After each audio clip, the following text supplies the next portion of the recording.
Hello everyone, तो कैसे हैं आप। स्वागत है आपका अपने यूट्यूब चैनल सुबह शाम कोचिंग क्लास में। और जैसे कि अभी जून की समर वैकेशन चल रहा था, तो उसके बाद आपका स्वागत है। और चलिए हम कंटिन्यू करते हैं हम ट्रिग्नोमेट्री को, जहाँ से हम ट्रिग्नोमेट्री को स्किप करके गए थे वहाँ से कंटिन्यू करते हैं। तो चलिए आज हम वो क्वेश्चन लेते हैं जो बहुत ईजी भी होता है और एग्ज़ाम के उससे बहुत इम्पोर्टेंट भी होता है। तो चलिए स्टार्ट करते हैं। क्वेश्चन हमारा क्या है, if sine A plus B is equal to one. Sine A plus B की वैल्यू वन है आपकी, and tan A minus B is equal to one upon root three. Then हमें ए और बी की value find out करनी होती है। Examiner इस क्वेश्चन को हमेशा ही रखने की उसमें होता है।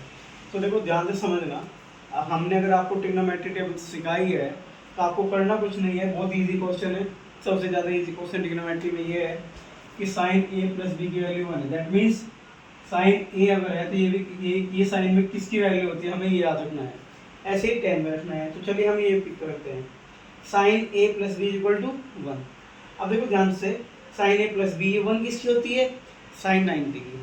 अब देखते होंगे हम कट नहीं करेंगे, लेकिन हम कंपेयर अगर करते हैं तो साइन से साइन कंपेयर हो गया। That means A plus B की वैल्यू जो लिखी है वो क्या लिखी हुई है, 90। तो that means A plus B is equal to 90। ये हमारी क्वेश्चन बनेगी।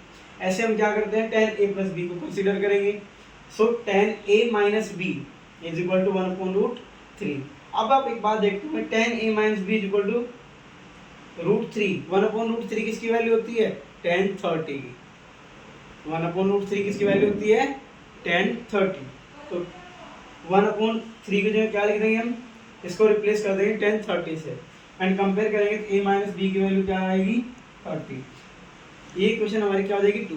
देखना यहाँ पे a प्लस बी है और यहाँ पे a माइनस बी है। तो देखो यहाँ पे b प्लस का है, यहाँ पे b माइनस का है। तो देखो अगर कोई चीज प्लस की है और एक चीज वो वही सेम माइनस की है, तो वो आपस में कैंसिल आउट कब होगी, जब उन्हें ऐड करेंगे। दैट्स वाई हम क्या करेंगे, इक्वेशन वन को और इक्वेशन टू को क्या कर देंगे, ऐड। और एक बात याद रखना, लेफ्ट साइड का लेफ्ट साइड में ऐड करेंगे और राइट साइड का राइट साइड में हम ऐड करते हैं। चलिए एक हम इक्वेशन और वन को क्या करा, ऐड। तो a प्लस बी और plus A minus B is equal to 90 plus 30। आप देख रहे होंगे यहाँ पे b प्लस का और यहाँ पे माइनस का कैंसिल आउट हो जा रहा है। तो a और a क्या होता है, 2a और 2a इज इक्वल टू 120। ये यहाँ पे 2 में लिखा हुआ है मल्टीप्लाई में, इधर कहीं में जाएगा डिवाइड में। That's why a is equal to क्या होगा हमारा, 120 अपॉन 2 दैट इज 60 डिग्री। अब a की वैल्यू को पुट कर देंगे हम कहाँ पे, इक्वेशन वन में। तो जैसे हमने इक्वेशन वन में पुट करा तो क्या आएगा, a 60 plus b is equal to 90। ये यहाँ पे 60 प्लस का है, उधर जाके क्या आएगा माइनस का, और ये b इज इक्वल टू क्या आएगा 90 माइनस 60 दैट इज 30 डिग्री। और याद रखना एग्जामिनर इस क्वेश्चन को जब क्वेश्चन डालेगा तो उसमें ये लिखता है कि a और b आपके 90 से कम होने चाहिए, दैट मीन्स एक्यूट एंगल होने चाहिए। और देखो हमारे आंसर भी एक्यूट में ही आ रहे हैं ना, a 60 है और b कितना है 30। तो ये हमारे इसके क्वेश्चन के क्या होंगे, आंसर होंगे। आप प्रैक्टिस करना, और प्रैक्टिस करने के बाद अगर आपको समझ नहीं आ रहा तो आप कमेंट बॉक्स में छोड़ सकते हैं। और अगर आपको ट्रिग्नोमेट्री के किसी भी क्वेश्चन में कोई प्रॉब्लम आती है तो प्लीज़ कमेंट बॉक्स में आप छोड़ सकते हैं। Please like share and subscribe. Vande Mataram.